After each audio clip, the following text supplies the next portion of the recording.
Mi saludo a todos los que escuchan a Voces Latinas. Este es su programa Venezuela Viva, este 20 de octubre 2022. Les habla Nino Paglicia, quien les desea un feliz día a toda la comunidad latinoamericana. A menudo nos referimos a las tragedias de las guerras en nuestra querida región latinoamericana, tan cercana a todos los que venimos de esa región, y todavía tenemos familiares en nuestras patrias chicas que componen la patria grande. Al mismo tiempo, clamamos por la paz como nuestro máximo anhelo para nosotros y para el resto del mundo, más allá de cualquier ideología. Para lograr esos fines es importante reflexionar constantemente sobre las causas de las guerras, quiénes las promueven y con qué fines. En los últimos meses seguimos con ansiedad un conflicto armado en Ucrania que involucra directamente a una potencia económica y militar como Rusia. Ese conflicto no está tan lejos como parece, ya que Canadá apoya directamente a Ucrania contra Rusia. Canadá, el vecino Estados Unidos, el Reino Unido y la Unión Europea con la OTAN forman un bloque antirruso que solo se puede definir como peligroso militarmente y económicamente, con posible inflación y crisis económica global. Nuestra región de origen no está a salvo a pesar de la distancia, lo que nos obliga a analizar este fenómeno.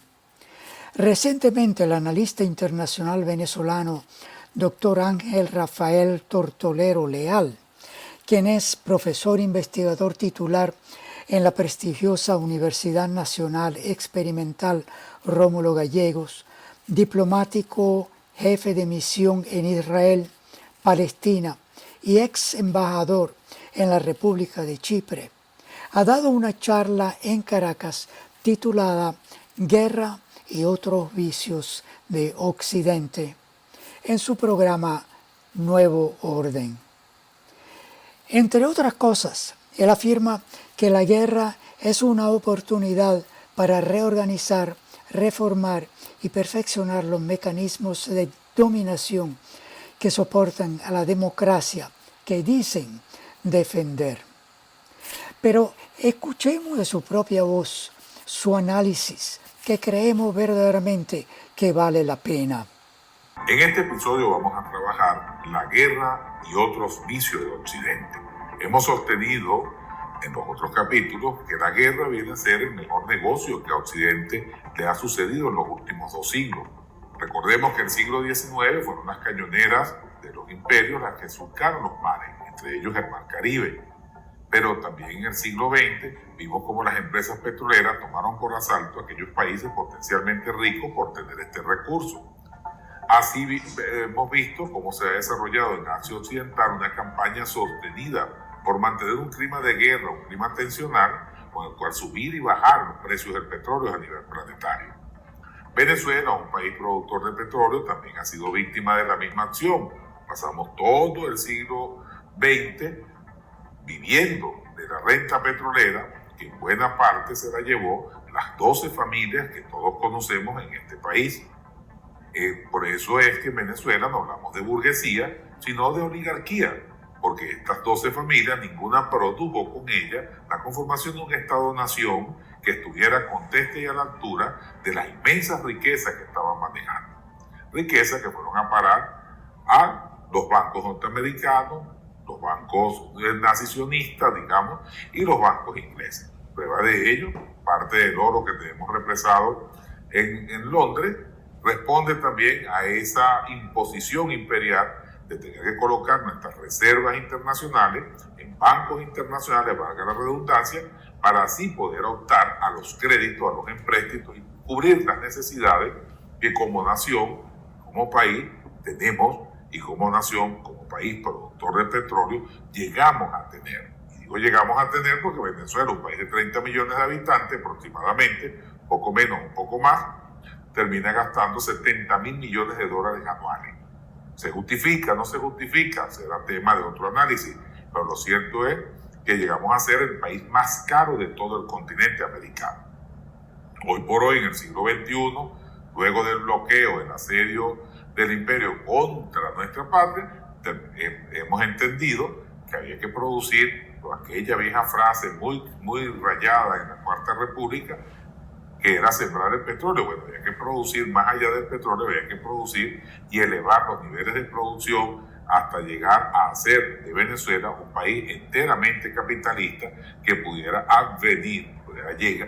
lograr la construcción de eso que llamamos la conciencia de clase y con ello la conquista de un nuevo estadio superior de la economía y de la sociedad, como lo plantean las tesis programáticas del socialismo científico en sus más elaboradas versiones, sobre todo hechas por la ensayística latinoamericana.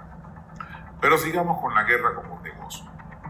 Estados Unidos plantea una guerra al mundo, permanente, continua, no ha cesado. Desde la Segunda Guerra Mundial a esta fecha, hemos tenido tantas guerras como naciones tenemos en el planeta. El hecho que esta conflagración no se haya convertido en una conflagración mundial, entendiendo por mundial cuando Occidente completamente se compromete a sangre y fuego en el terreno de la batalla contra naciones mucho más pequeñas y declara así lo que llamaron ellos una guerra mundial. La Primera Guerra Mundial contra Alemania, una Alemania formada en el capitalismo y al fragor de las tesis programáticas del capitalismo más exacerbado, pudiéramos decir, los inicios del neoliberalismo. Hitler no es ningún comunista, no es ningún socialista, no tiene otro pensamiento, sino es el capitalismo per se. Un austriaco que se va a Alemania y con el Partido Nacional Socialista, y los socialistas quedan entre comillas, termina gobernando a esa gran nación y la lleva desde la más absoluta miseria a ser el país próspero que alcanza a ser, con la contradicción con el pueblo judío, valga decir, con la banca judía, quien no colabora en eso de la construcción de la gran Alemania. Sin embargo, Norteamérica sigue siendo el campeón mundial de las guerras. En esta Primera Guerra Mundial, que no la va a ganar Norteamérica, la va a ganar la vieja Unión Soviética, dejando más de 1 millón de muertos en el campo de batalla, se reconoce a sí misma como la gran triunfadora. Hollywood se encargará de lo demás y maquillará al máximo las cifras, las imágenes, los momentos, y dirá con ello que son los grandes norteamericanos, o sea, los comandos G.I. Joe, Superman, Marvila, la Mujer Maravilla, el Capitán América y todos los cómics que van a acompañar, que es la campaña mediática con la que Occidente se planta. Los Estados Unidos se plantan como el jefe de Occidente y Occidente en sí lo asume como el modelo a seguir. Europa, por su parte, se reacomoda, conforma la Unión Europea, termina siendo una compleja alianza económica principalmente, no productiva en lo específico, pero sí económica, financiera, donde el Reino Unido va a participar por un tiempo perentorio, porque toda vez que se vio apresado por las mismas leyes de la Unión Europea, se libera de esta y se lanza por sí solo para poder comerciar con el mundo. Pero fíjense ustedes cómo entonces el Reino Unido va a tener territorios en Argentina, la isla de las Malvinas o la isla Falkland, pero las islas que son de las Malvinas son argentinas, va a tener territorio en Sudáfrica, donde también ocupa grandes espacios, y a lo largo de todo el África, va a tener territorio aquí mismo, al lado nuestro, en Guyana, a la que le da la independencia para que, una vez dada la independencia, tome por asalto el territorio nuestro del Esequibo. Y esa es una historia bastante larga de contar también. Pero vamos a ver cómo todo el Commonwealth, que van a ser todos los países que están en el Caribe, tributan a la reina. En la guerra de Occidente, como Occidente, entonces se va conformando en un espacio geopolítico, va conformando espacios geopolíticos que le ayuden a avanzar en contra de todos aquellos países que suscriben las tesis de la multipolaridad y de la autodeterminación. En este siglo XXI, China, que ya a partir de 1980 asume la productividad, y aquí hay que hacer un pequeño inciso, vamos a hacer un paréntesis, y es que el socialismo tiene en su misma tesis impreso la necesidad de elevar los niveles de producción con calidad y con eficiencia. Porque el socialismo es repartición de la riqueza. ¿Qué riqueza va a repartir aquel país que no sea productivo? Bueno, los chinos, gobernados por el Partido Comunista Chino, dieron un salto cualitativo en 1989 y declararon un Estado y dos naciones, refiriéndose a Hong Kong. Pero Hong Kong no es una cosa distinta a China, es China en esencia. Tal cual como Taiwán, a pesar de que Chiang Kai-shek tuvo la contradicción con el régimen de Pekín, se va a la isla de Taiwán y quiere formar una república, no es reconocido por ningún país del mundo, salvo 5 o 6 naciones. El Consejo de Seguridad de Naciones Unidas no se le reconoce el estatus de país. Ni siquiera los Estados Unidos reconocen a Taiwán. Pero visto el crecimiento exponencial de la economía china y de un liderazgo universal, sin intromisión, sin hegemonía, sin praxis imperialista, los Estados Unidos de Norteamérica, la Unión Europea, parte de la Unión Europea, no todos los países miembros comunitarios de la Unión Europea están de acuerdo, y el viejo imperio inglés comienza entonces una batalla para ir a una confrontación de pronóstico reservado contra China. ¿Dónde comienza esta confrontación? Bueno, comienza justamente, podemos decir, en Siria. Se interviene en Siria a través de grupos de mercenarios con el fin de detener la franja y la ruta. Ya hemos hablado en otras oportunidades de qué significa la franja y la ruta. Aparte del tren supersónico más grande del mundo y más veloz para trasladar las mercancías entre Rusia y China, por aquello de que por la frontera más grande que tiene Rusia, el terrestre, es con China justamente, y China de allí descargaría su mercadería, valga el término, hacia Europa vía Eurasia. Cuando observamos un mapa y vemos rápidamente dónde están los conflictos. Por donde pasa un gasoducto hay una guerra, por donde pasa una línea de tren como está planteada en la franja y la ruta, hay una guerra sostenida de los viejos imperios que no quieren ceder espacio. Se interviene de Siria, se salta entonces a plantear una guerra a Eurasia a través de Ucrania. Ucrania, un país de la ex Unión Soviética, poseedor de arsenales nucleares suficientes para construir armas de ese orden, armas de destrucción masiva. Pero aparte de eso, un gran granero que produce parte, por casi la totalidad, del trigo que se consume en Eurasia y en Europa. De allí que el señor Putin, en la reunión con el presidente de Turquía, Erdogan, y con Raisi, el presidente de Irán, terminan haciendo un acuerdo para abrir las fronteras de Ucrania y permitir que el grano llegue a Europa, evitando el hambre de los pueblos. Ahora, ¿son los pueblos los que pasan hambre? Sí. ¿Se dio un tiro en el pie a Occidente? No. La corporatocracia, eso que se conoce en inglés como el Deep State, o el Estado profundo, va a terminar centuplicando su ganancia, dicho a tenor de lo que establece el Banco Mundial en la última rendición de cuentas. O sea, las 150 o 200 familias, los 200 nombres más famosos del mundo, los más ricos del planeta, han centuplicado, o sea, multiplicado por 100 sus ganancias, porque el gas que costaba $1 ahora vale $100. La electricidad que costaba, por decir algo, €1 el kilovatio, bueno, pasó a costar 100, 200 euros el kilovatio.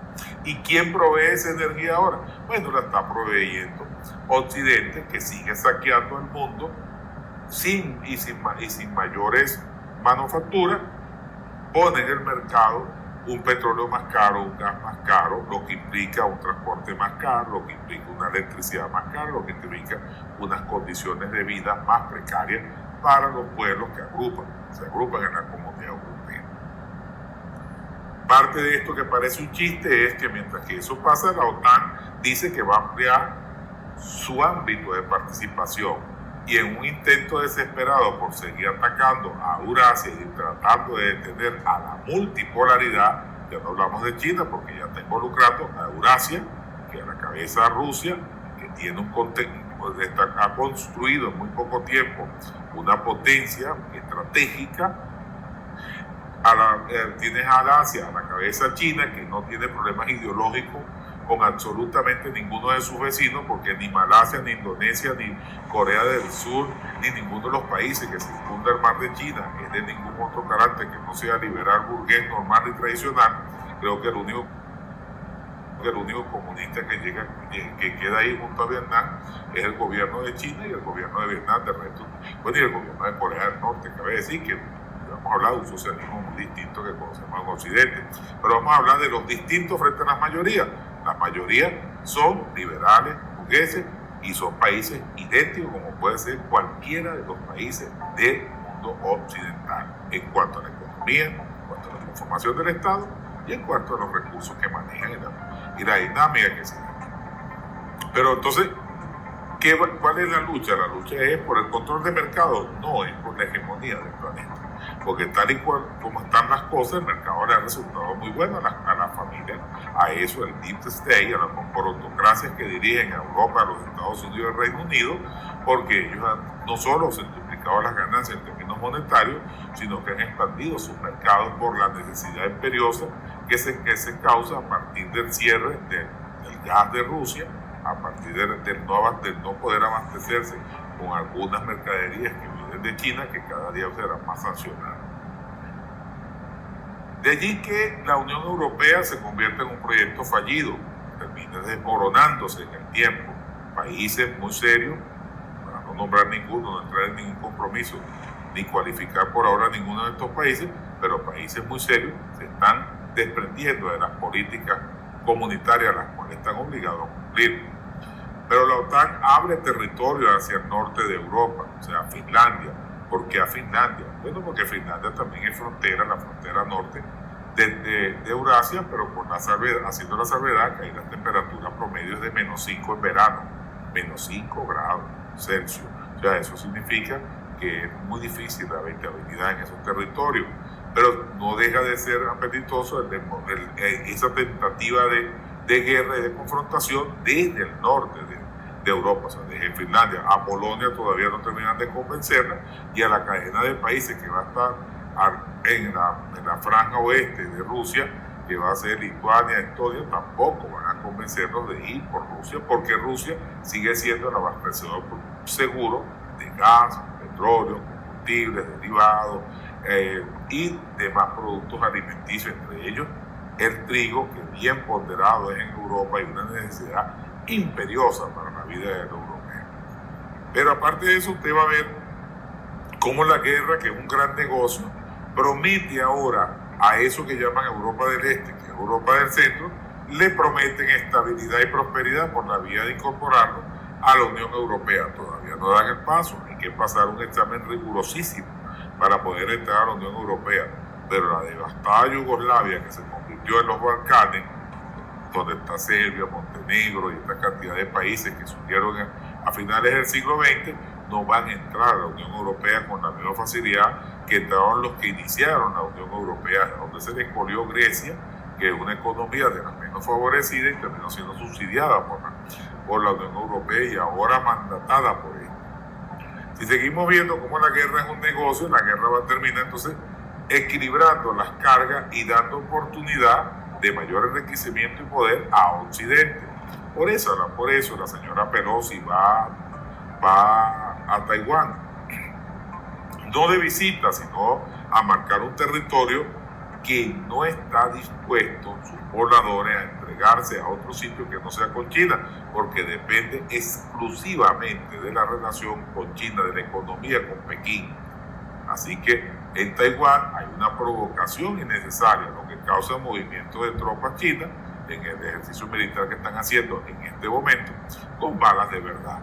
Así operan las guerras, así operan los amantes y las naciones amantes del belicismo como mecanismo de regulación económica. El mundo no necesita más guerra. Estados Unidos está rogando por una guerra de conflagración mundial, porque si así lo hicieron en la Primera Guerra Mundial, cuando el crash de los 20, el excremento que llegaba a la mitad de las paredes de Washington y lograron salir de esa crisis, lo mismo repitieron en los años posteriores con la guerra contra Japón, que muchos todavía dicen que fue una puesta en escena de aviones, inclusive con características japonesas sobre Pearl Harbor, para provocar una guerra que también les permitió un crecimiento exponencial de su riqueza. Recordemos los años 60, 70 y 80, el American Way of Life era promocionado como el modo de vida universal. Usted y yo debíamos tener un Ford, vivir en una casita chiquita, blanca, muy buena, ser cristianos, creyentes en Dios y tener muchos hijos y trabajar para una empresa de las grandes empresas transnacionales norteamericanas. Cosa que a finales del siglo XX cae al suelo el sueño americano junto con las empresas, y eso trae como consecuencia que es un país ahora que vive por y para la guerra dentro del marco de una pretendida hegemonía que cada día se le hace más estrecha. China no caerá en la provocación de ir a una guerra contra nadie, pero tampoco dejará de defenderse a la hora de ser agredida. Rusia ha dicho una y un millón de veces: vamos a desnazificar a Ucrania, porque fueron atacados una población que tenía 8 años de haber firmado el acuerdo de Minsk, y de ese acuerdo de Minsk fue violado por Occidente y, valga decir, por los grupos nazifascistas que habitan Ucrania y que siguen buscando y soñando con una oportunidad de ingresar a la Unión Europea. Pero todo ello es un ajedrez político, geopolítico, geoestratégico que se va a manejar desde Occidente como un bloque, a la cabeza Estados Unidos.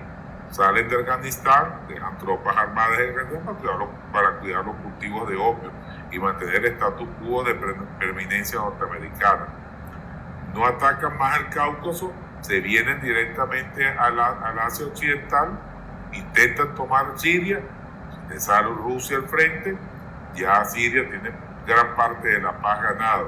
Sin embargo, establecen un eje diabólico de alianza entre Arabia Saudita, los Emiratos Árabes e Israel, el Estado sionista y asesino de Israel. Ese es el mundo y esa es la guerra. ¿Quién le dijo que no estábamos frente a una tercera guerra mundial? Si es que nunca hemos terminado la segunda, ni la primera ni la segunda. Estamos en una guerra continua porque la guerra es un negocio para los Estados Unidos de Norteamérica y para eso que conocemos con el nombre genérico del mundo occidental. Así fue en el siglo XIX, así fue en el siglo XX y así hay una pretensión de que continúe en el siglo XXI. De allí que la paz sea revolucionaria, de allí que la paz se convierta en esa zona donde convergen las mejores intenciones, los mejores países, los pueblos más grandes, pero en el marco de la interdependencia, de la multipolaridad y de la autodeterminación. Por eso somos hermanos de los iraníes, también somos hermanos de los chinos, y así todos nos reconocemos solidarios y complementarios, pero coincidentes, pero no iguales. Somos distintos y luchamos porque nos respeten tal y como somos, como naciones libres e interdependientes en un mundo que cada vez es más pequeño y no necesita más imperio. Hasta la próxima oportunidad. Creo que esta es una charla que da mucho para reflexionar.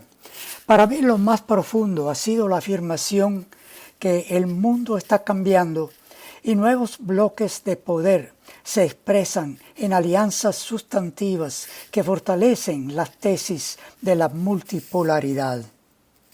En ese contexto, paz es revolucionaria y un objetivo de la humanidad toda. Al terminar el programa, los dejo con una canción venezolana que viene justo al caso, titulada Quiero la paz y no la guerra. Todo por hoy, muchas gracias por escuchar y hasta la próxima.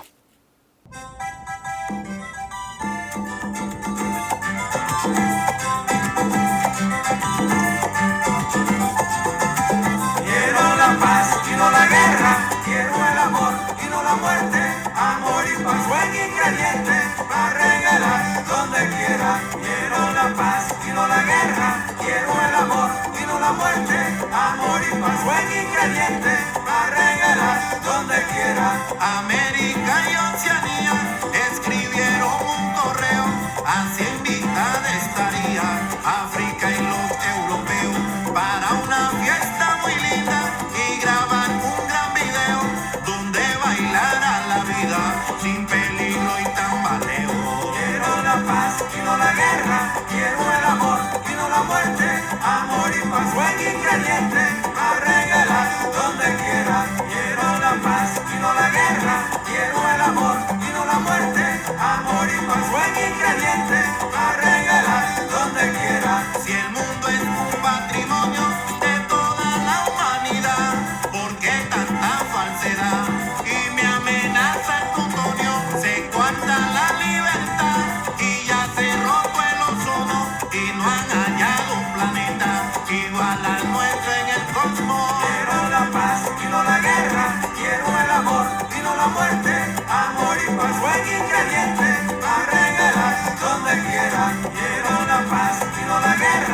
quiero el amor y no la muerte, amor y paz, buen ingrediente, para regalar donde quiera.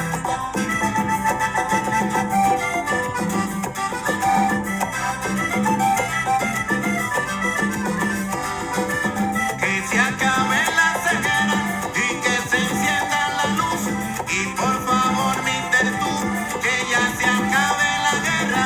Yo canto de Venezuela, donde seguimos la pista. También en nombre de Puebla, que se acabe la conquista. Quiero la paz y no la guerra. Quiero el amor y no la muerte. Amor y paz, buen ingrediente, a regalar donde quiera. Quiero la paz y no la guerra. Quiero el amor y no la muerte. Amor y paz, buen ingrediente, a regalar donde quiera. Viva el amor y la paz en toda la tierra entera. Que viva la libertad en su expresión verdadera.